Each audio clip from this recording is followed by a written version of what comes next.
నమస్కారం. నేను క్షణ సుస్వాగతం. ఈరోజు వీడియోలో కొజ్జులపేటలో వేయించేసి ఉన్న నాగేశ్వర స్వామి టెంపుల్ యొక్క హిస్టరీ మీతో షేర్ చేస్తున్నాను.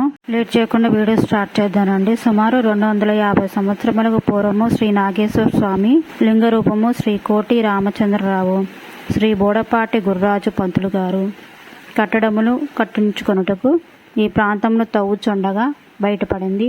మరియు బందరు తాలూకా కంచడం అర్తమూరు గ్రామంలోని 170 సెంట్ల భూమిని శ్రీ స్వామివారికి దానం చేసి ఆలయ నిర్మాణము గావించినట్లు స్థల పురాణం తెలియజేస్తుంది.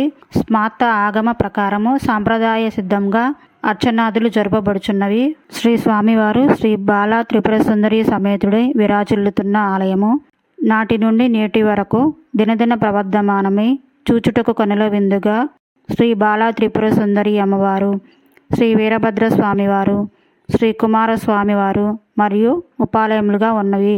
శ్రీ వెంకటేశ్వర స్వామివారి ఆలయం, శ్రీ రమా సహిత సత్యనారాయణ స్వామి ఆలయం, శ్రీ కోదండరామ స్వామి ఆలయం, శ్రీ సుబ్రహ్మణ్యేశ్వర స్వామి ఆలయం, శ్రీ శంకరాచార్య స్వామివారు నవగ్రహములు మరియు శ్రీ స్వామివారు వాయులింగ రూపంలో ఈ ఆలయంలో కొలువై ఉన్నారు.